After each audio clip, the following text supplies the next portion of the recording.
All right, we are back, and as I mentioned, last but certainly not least, as far as the Monsters of Rock Cruise is concerned in this Monday Trunk Nation, we welcome to the show 3/5 of Kicks, ladies and gentlemen.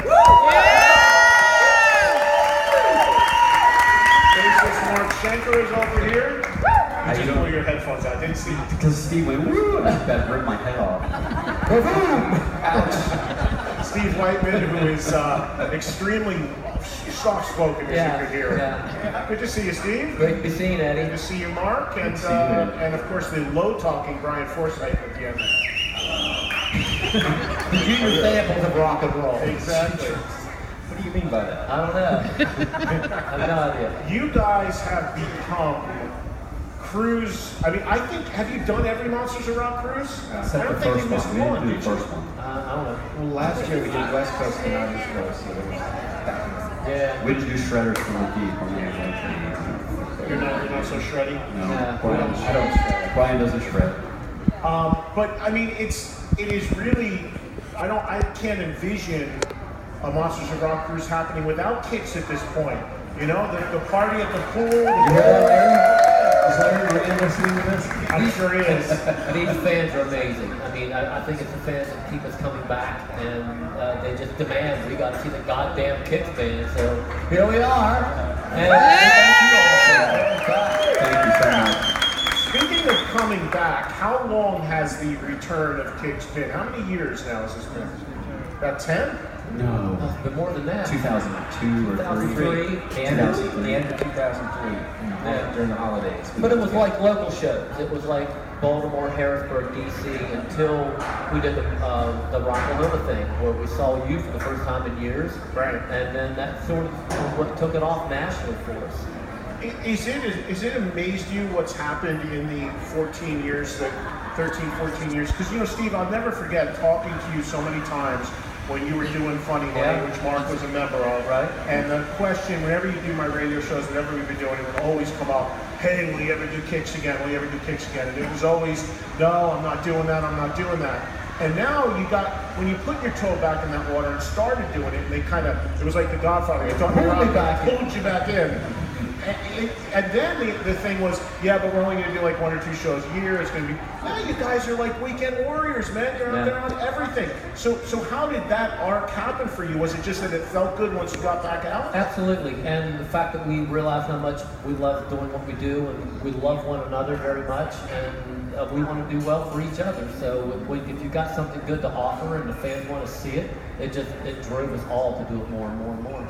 What about for you, Brian? Because, I mean, you're an original member of the band. For you, to seeing this whole second, this is really like the second wave of Kicks. I mean, you guys had the great success, late 70s into the 80s, all the MTV stuff, a few big videos and songs and everything. Then, like everybody, the downturn. But to see what's happening now with the band, I mean, when I see you guys, maybe more than any other band, because we're on a lot of the same events together, whether it's M3 or all the stuff that we're always at. And it's great when I see you guys, but the other thing is, and people should know this, whether it's this cruise or the festivals, when Kicks plays, every other band on that bill is in the wings of the stage watching. That's got to feel really good for you, man, to have built this thing up to this point. It's flattering as hell. Yeah, it was like we didn't expect it when we, like even, I guess we had to talk Steve into doing the whole Rockaloma thing at the beginning. Boy, did we ever. Yeah, and I was into Funny Money. I was into my band, because I finally had a band that I could write music for, and nobody could tell me that it sucked and I couldn't write it. Nobody would listen to it. So that was my vehicle. So to give that up, it took a little bit of coaxing to say, no, go back into the Kicks thing where your music sucks.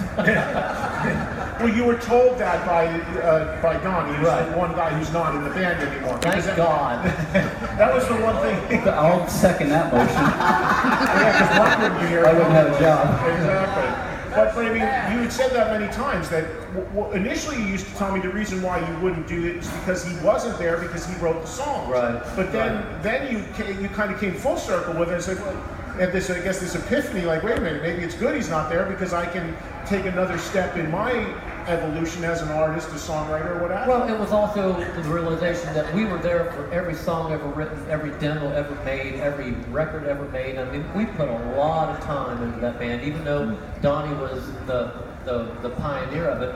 We all put a lot of time into that band and into those records. So we thought, it's time for us to reap the reward now. So Mark Schenker over here, ever since as the new guy in Kicks for 14 years or whatever it's been, you've had a lot to do with keeping this whole thing together and moving it forward, because you also had a lot to do with the creation of what we all thought we'd never see, which was a new Kicks record, Rock Your Face Off. Yeah, it was a tough sell. I mean, we had the Live Baltimore DVD come out, and part of that deal was to put out a studio record.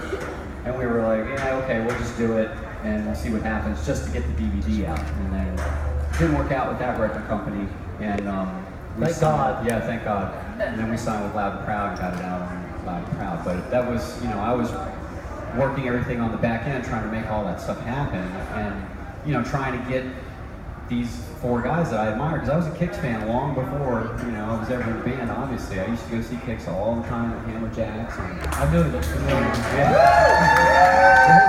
Up for you. We used to steal up your deli tray. They would go on stage and we would go in their dressing room and take all their food and pick their food. Wait, what band were you in? Just a number of shitty cover bands. I'm not worth mentioning, but one of the kids like, oh man, let it go on, I'm thirsty, god damn it.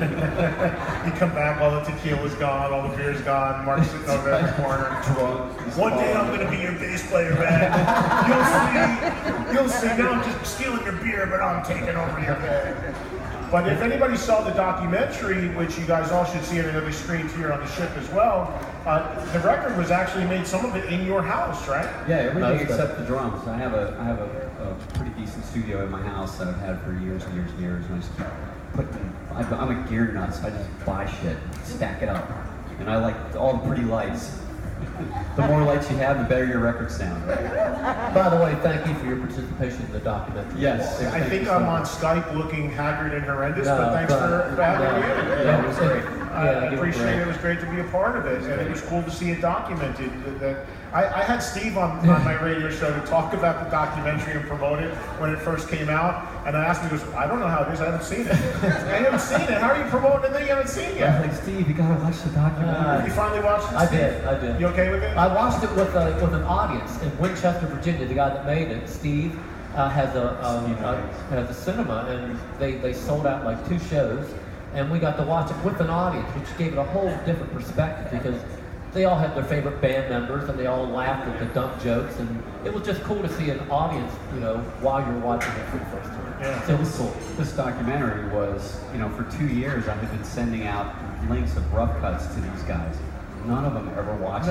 And I would talk to them about it and say, hey, the documentary. It looked like I was a fucking crazy person. I remember you saying to me at M3 about that. I said, what are you talking about? Oh yeah, I said And then you came to me and said, hey Mark, is this guy full of shit? That's right. Documentary? That's right. I forgot about that, because somebody came up to me because everybody in the world's got a camera in their phone or whatever. You don't know what they're really doing. Hey, I'm making a documentary on Kicks. So I go to Steve and I go, hey Steve, I just did something for your documentary. He goes, what are you talking about? What documentary? And I talked to Mark and I go, Mark, is this guy legit? And I set it up. He is. And he set it up. I know your singer doesn't know about it.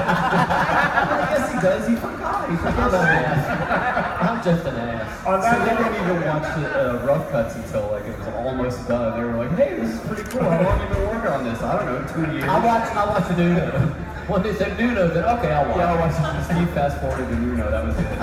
All right, we got to take one more break here, and then we're going to come back and wrap up the show. We'll have about 10 minutes left, and we will continue with Brian, Mark, and Steve from Kicks, live from the Monsters of Rock Cruise Trunk Nation on this Monday, Sirius XM 106 volume.